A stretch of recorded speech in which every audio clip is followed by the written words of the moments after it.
Okay, so we have a circular hoop of radius A.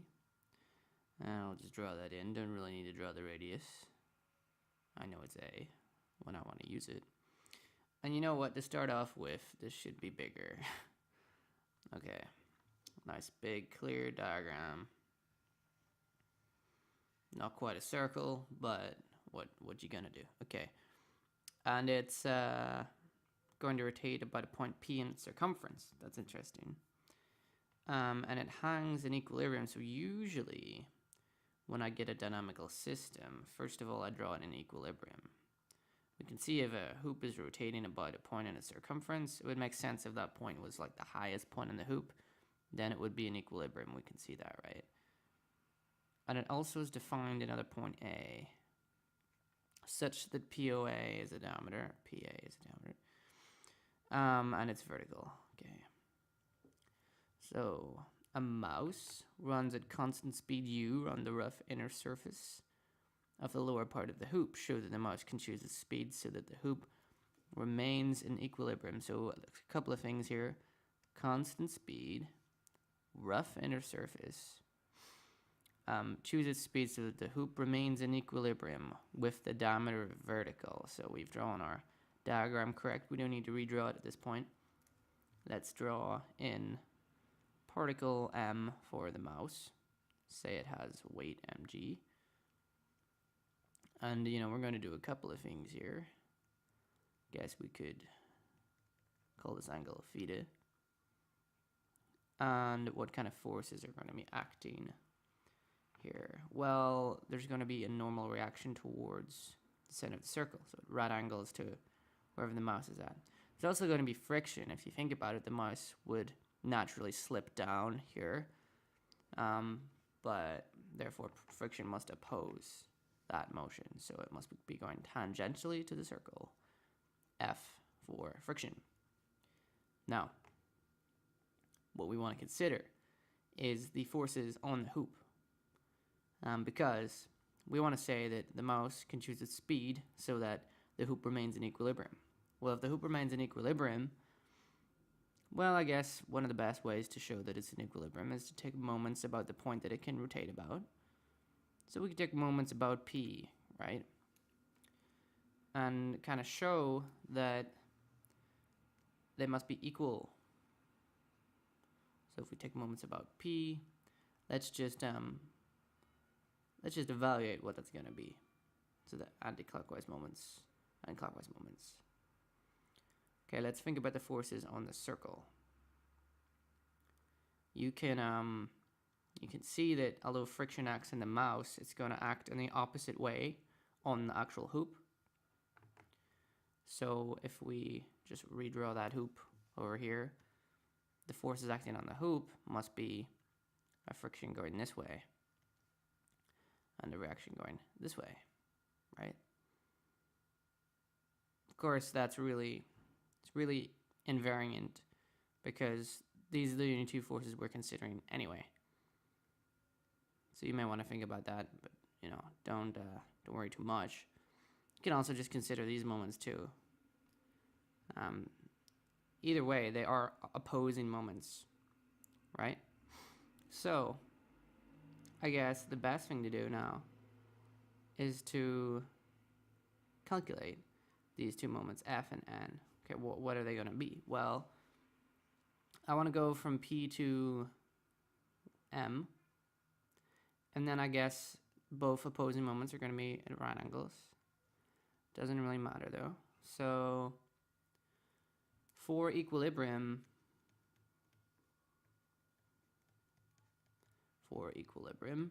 we want, well, let's think for a second. What is this angle here?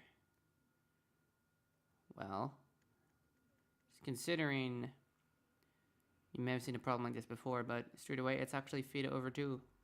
It's quite nicely works out. Isosceles triangle. And we can calculate this angle pretty easy. It's just pi minus theta. So that angle pops out straight away.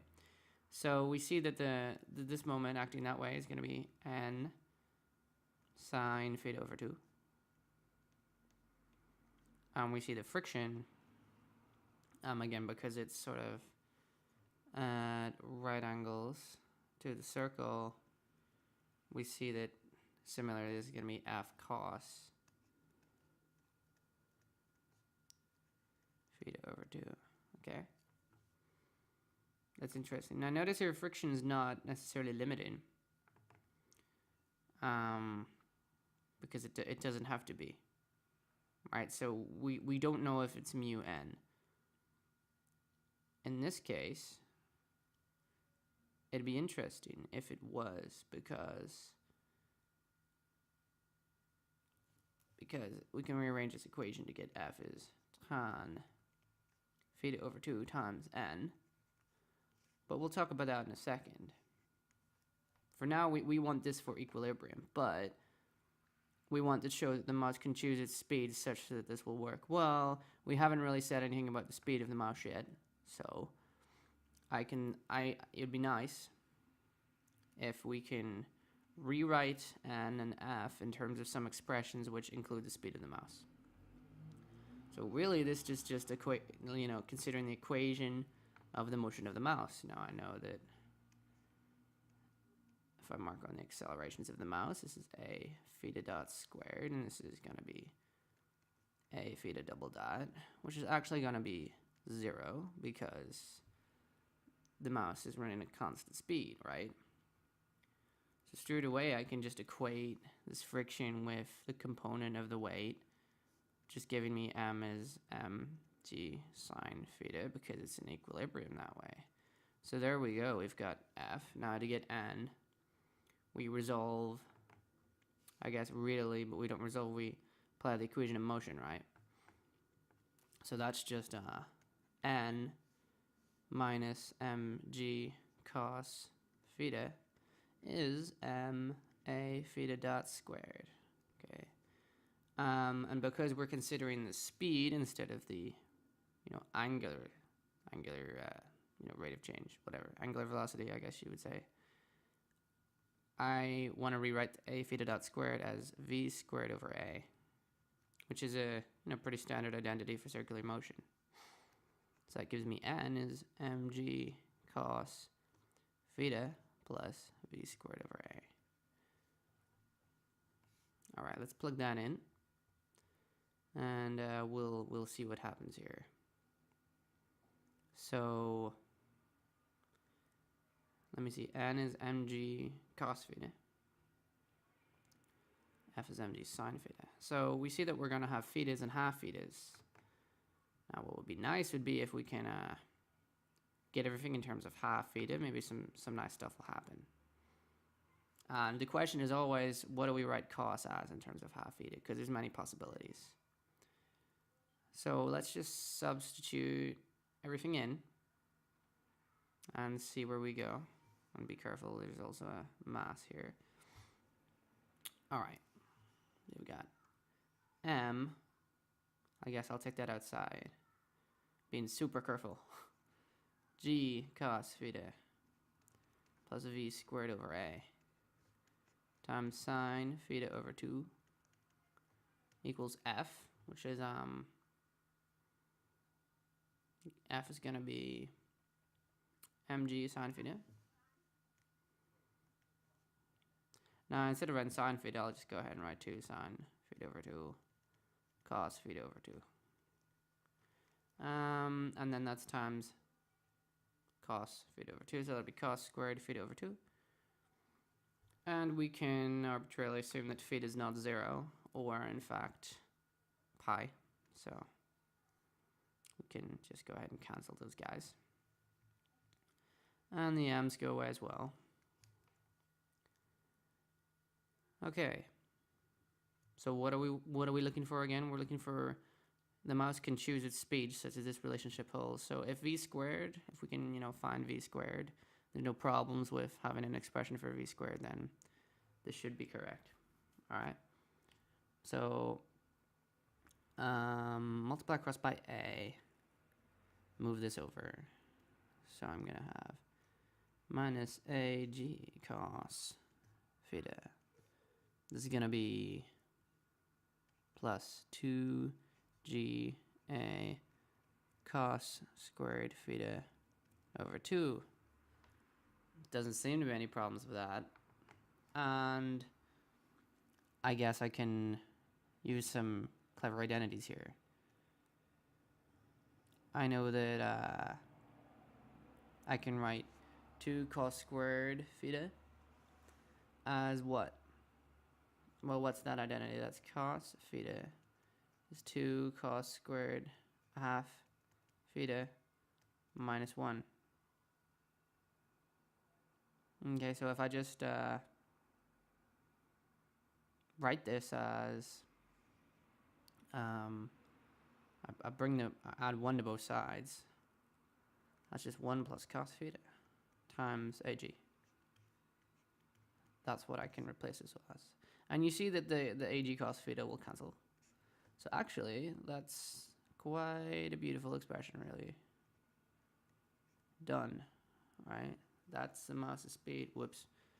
V is, of course, positive, so we don't need to be careful about taking the square root. And we see that it's just square root of AG. Wow, that's quite nice, really. So that's the speed of the mouse. If he chooses to run at that speed, the hoop remains in equilibrium. That's that part done. Describe what happens to the hoop when the mouse passes a point at which angle OAM is 2 arctan mu. So I guess this is what we talked about earlier. This would be limiting equilibrium. And if theta was 2 arctan mu, well, we can see straight away that that's just f is mu n, right? So what's happening there is that, you know, just, this is a very, very short one. We have the expression for the friction being f is mg sine theta, so we see that friction is increasing as theta increases up to a certain point, right? So theta can only go so high, in this case, 2 arctan of whatever the coefficient of friction is. And once theta gets any bigger than that, then what happens? Well, friction has reached its maximum value. So if we kind of just, you know, just so you guys can see what's happening there, as theta, let's just plot, you know, friction against theta. Friction is, I don't know how it's going to increase. It doesn't really matter. Let's say it does it like that. Well, it's kind of like sine, right? So it's going to increase, I guess like this, up to a point, and then it's going to flat out. But at that point, equilibrium no longer holds.